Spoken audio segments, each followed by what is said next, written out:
I remember the night everything began to unravel. The kind of night that feels ordinary until it quietly decides to change the rest of your life.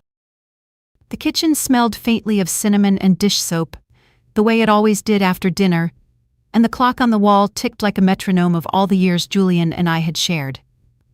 40 years of marriage, 40 years of routines, laughter, and the comfortable silence of familiarity. I thought I knew that silence. I thought it meant peace. But sometimes silence is not peace at all.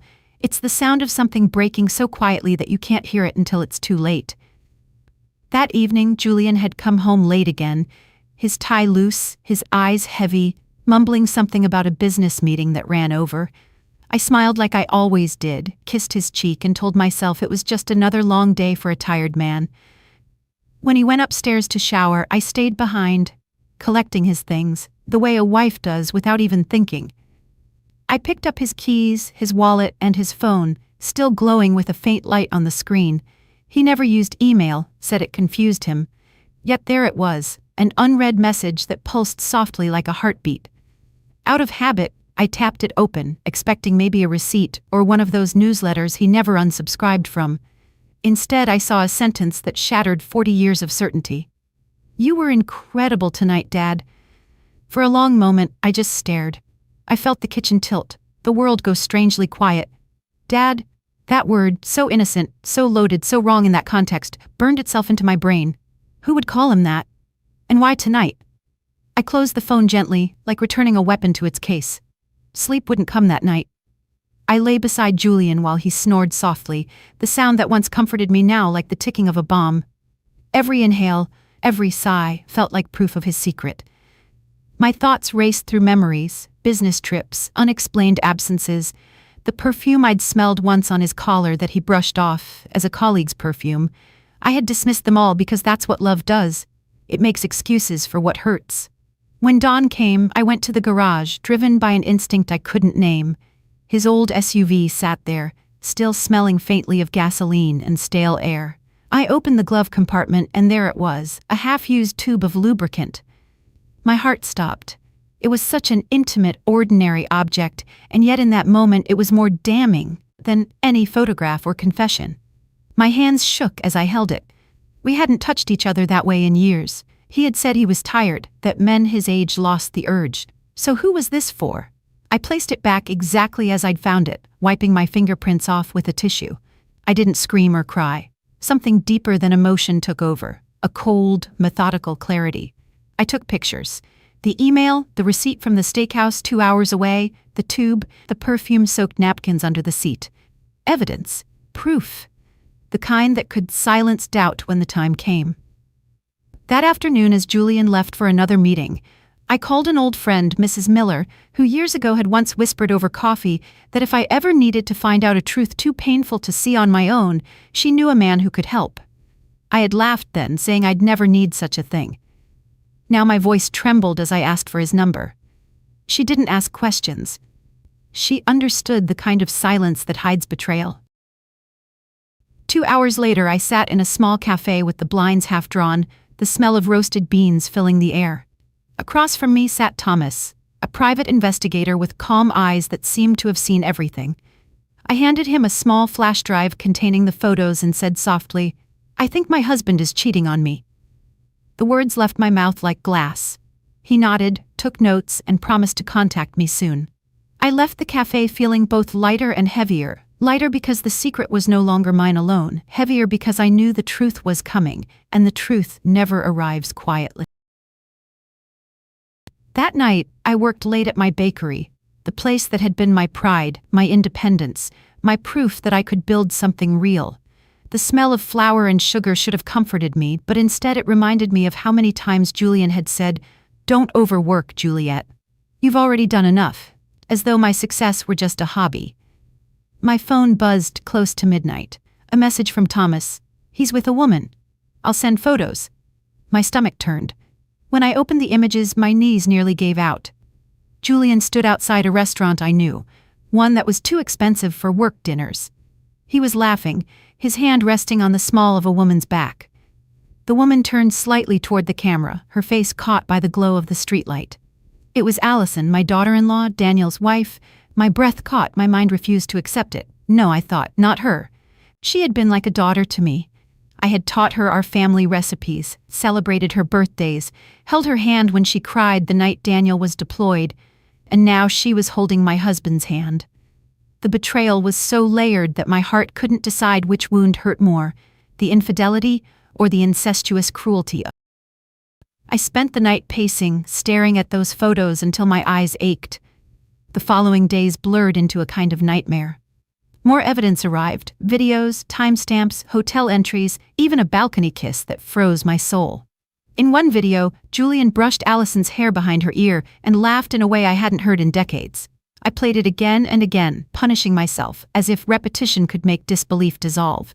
By the fifth viewing, disbelief was gone. Only rage remained. Still, I stayed calm. A lifetime of patience had trained me well. I knew that storms destroy quickly, but justice requires precision. When Thomas called again, his tone was grave. "They're meeting at a law office. There's talk of property transfers. It might involve your bakery." That word, bakery, snapped me back to life. My bakery was my legacy, my soul kneaded into dough. If they planned to steal it, then they had declared war. I asked Thomas for audio evidence. The next file he sent sealed their fate forever. Late one night, in the secrecy of the bakery office, I listened to the recording. Allison's voice, sweet, young, venomous, said, "Dad, hurry up with that fake contract. I want that old hag out of the house. I want the stores in my name." And Julian's calm, confident voice answered, "Don't worry. Juliet trusts me too much. She won't see it coming." I felt a physical pain in my chest as if something had cracked. They weren't just betraying me, they were plotting to erase me. I rewound the tape, memorizing every syllable, each pause. I saved the file, made copies, labeled them carefully. I wasn't going to confront them yet. I was going to end them, legally, emotionally, publicly. But I wanted the timing to be perfect. At dinner the next evening, Julian tried to play his usual role, the weary husband, concerned about me overworking. He poured me a glass of wine, the same brand from that restaurant receipt, not realizing I'd already seen it. "Maybe you should rest more, sweetheart," he said. "You've done enough." I smiled, the kind of smile that hides a storm, and nodded. "You're right, dear. Maybe I'll take a short trip soon." "Clear my head." His eyes flickered with interest. He thought he was winning. He had no idea the trip I mentioned was part of his undoing. That night when he fell asleep, I stood beside the bed watching him. His face looked so peaceful, so ordinary. I wondered how many nights he had lain beside me, dreaming of her. The thought no longer made me cry, it only sharpened my resolve. I reached for his car keys on the nightstand and walked to the garage. The darkness felt alive. I opened the glove compartment and retrieved that same tube, the one that had first betrayed him. My hands were steady now. I unscrewed the cap and emptied it carefully into the sink. Then I took a tube of industrial superglue from the toolbox, the kind I used once to fix a broken chair at the bakery, and filled the lubricant container drop by drop. When I screwed the cap back on, the resemblance was perfect. I put it back exactly where it had. The revenge wasn't about pain. It was about truth, a truth that would announce itself in a way no one could deny. The next morning I acted as usual, preparing breakfast, humming softly, pretending to be the woman I used to be. Julian mentioned an upcoming meeting. I told him I'd be traveling for a day or two to finalize a contract with a supplier in Nashville. He smiled too easily. Relief showed in his shoulders. "Don't worry about dinner," he said. "I'll handle it." He meant, of course, that she would. When he left, I hid a small voice recorder behind the bookshelf in our bedroom, angled toward the bed. It was Daniel's old college recorder, one he'd used for lectures. I checked the battery, pressed record, and left it running. Then I packed a small bag and walked across the street to Mrs. Peterson's house, under the pretense of leaving town early. She was surprised, but didn't ask questions when I said I needed to watch the house from her window. Sometimes women understand each other without words. Hours passed. Then, right on time, a taxi pulled up to my driveway. Allison stepped out in a floral dress and sunglasses, glancing around nervously before Julian opened the door and pulled her inside. My heart pounded, but my face stayed calm. I plugged in my headphones and connected them to the recorder's live feed. Their laughter filled my ears. I heard glasses clink, soft music, and then words. His voice saying, "We don't need to hide anymore, the house is ours for the day." Her laughter answered him, cruel and carefree. Then the sound I had dreaded, the rustle of clothes, the creak of the bed. I closed my eyes, gripping the coffee mug until it almost shattered. "Just a little longer," I whispered to myself. Suddenly, Allison screamed, "Julian, what the hell? What's happening?" Her panic was immediate, raw. Julian's voice rose, confused and pained. "Don't move, wait. I could almost see the chaos in that bedroom. That was my cue." Calmly, I pulled the thin string I had rigged earlier from Mrs. Peterson's window, a string tied to the stove's igniter back in my kitchen, leading to a pan of oil I had left ready to smoke but not burn. The flame caught, black smoke billowed through the open window exactly as planned. Mrs. Peterson gasped beside me. "Juliet, your house?" she cried. I widened my eyes and ran to the door with her, pretending to panic, while inside my heart was a furnace of justice.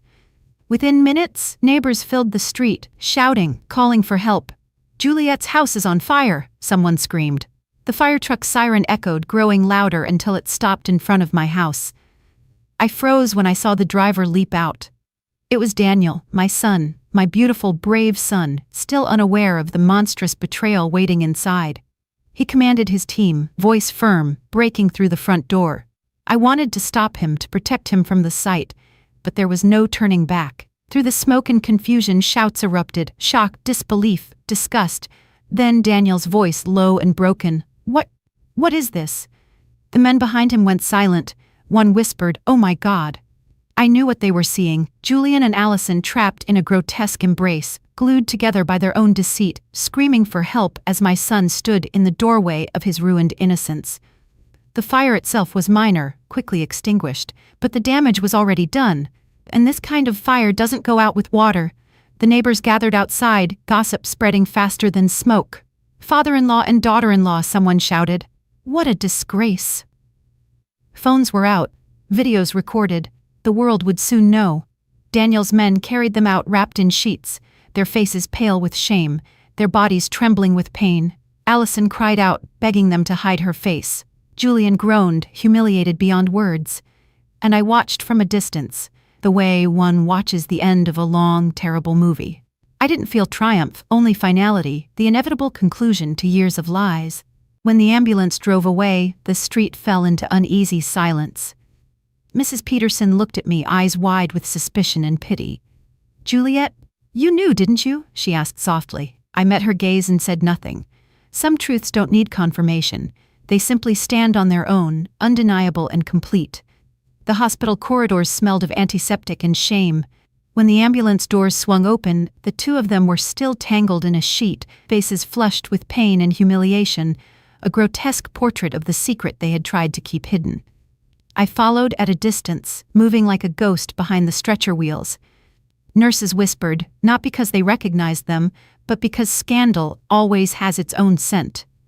A doctor, tired eyes, white coat hanging loose, met my gaze for half a second and looked away, sensing that this was not an accident, but a consequence. They were taken to a private room. I waited in the hall, my hands clasped, my face a mask of polite concern.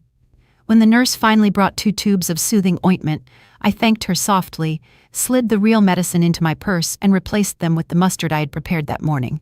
My fingers did not tremble. 40 years of steady hands had baked bread, mended clothes, and now rewrote justice. Inside the room, Julian tried to speak.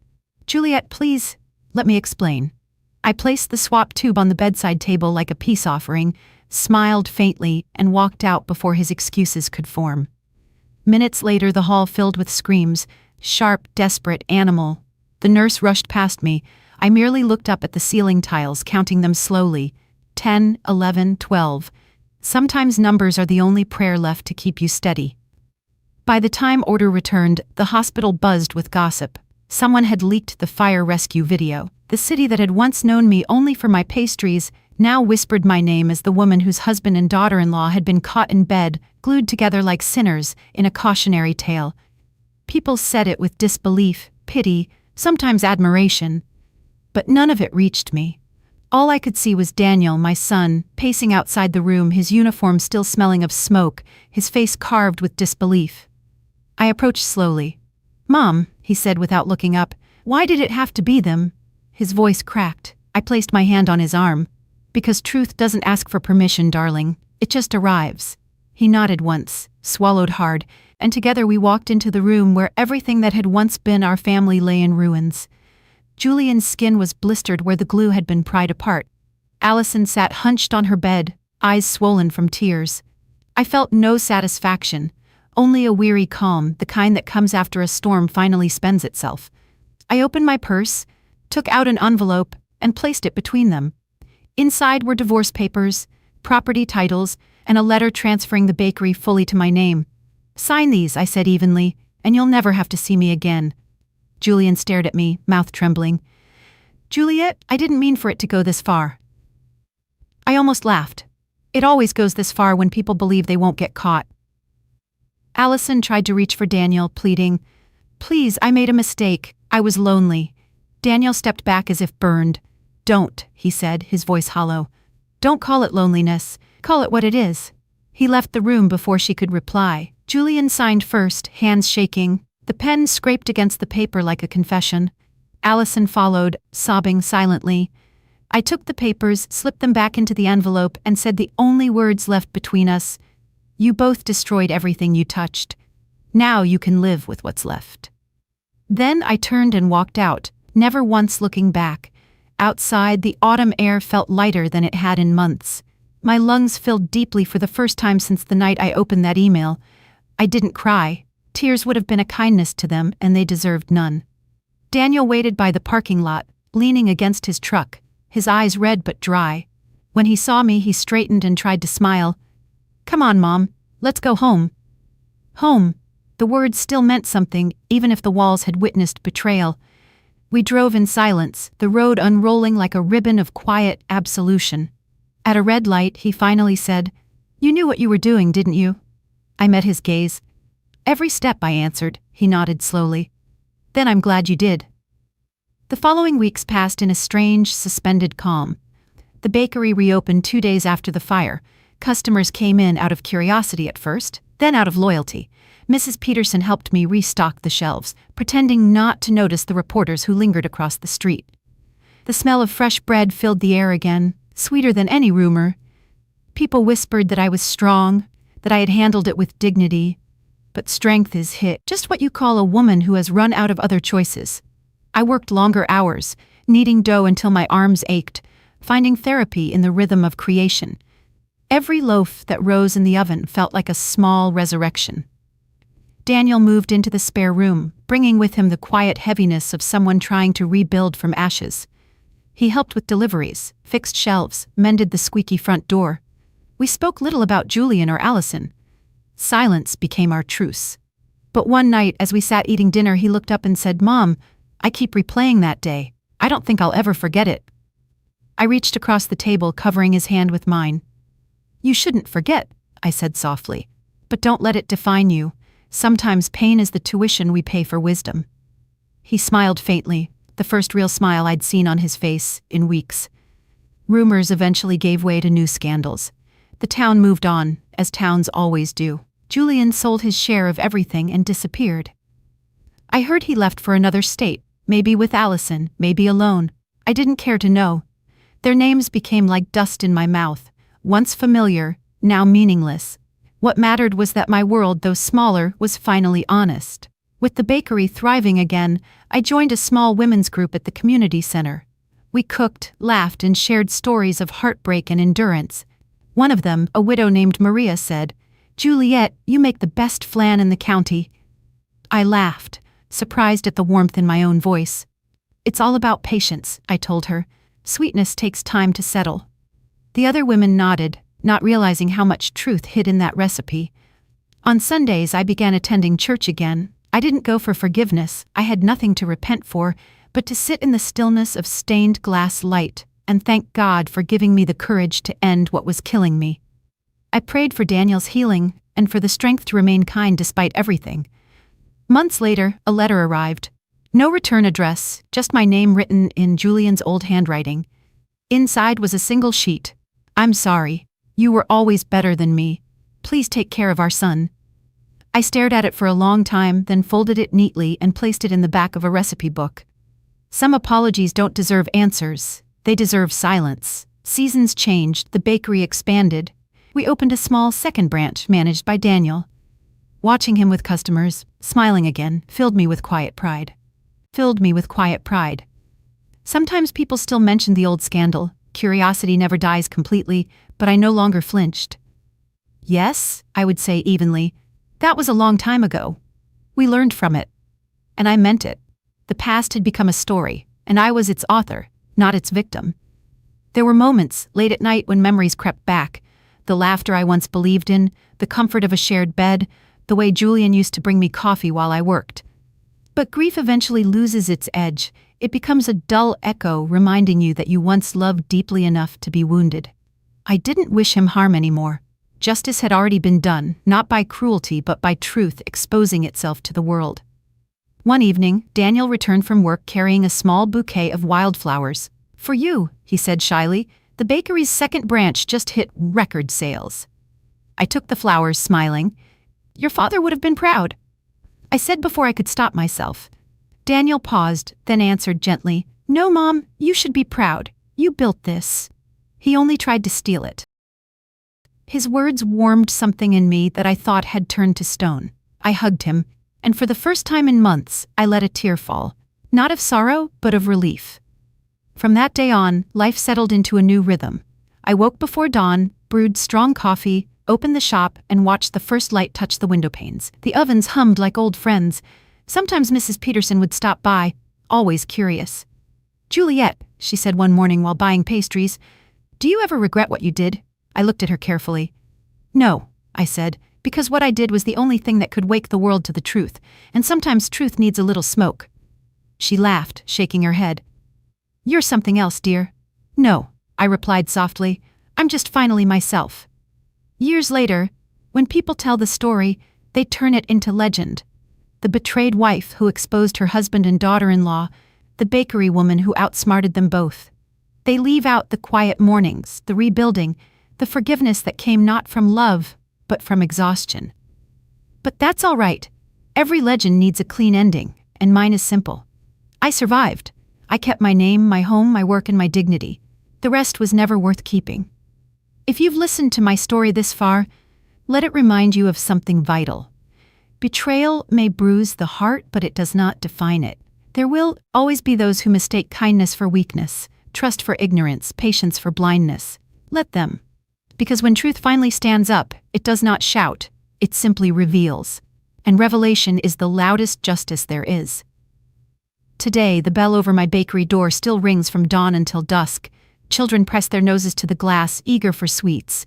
Old couples hold hands over cups of coffee. The smell of vanilla fills the air. The ovens glow, and I move among them calm and whole. Sometimes, as I wipe down the counter at closing time, I whisper to myself the words that have carried me through it all. You lost nothing worth keeping, Juliet. You found yourself.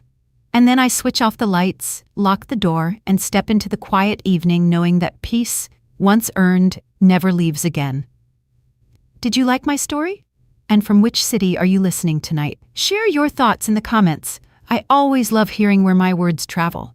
If my story touched you, don't forget to like, share, and subscribe so I can bring you more tales of strength, justice, and rebirth.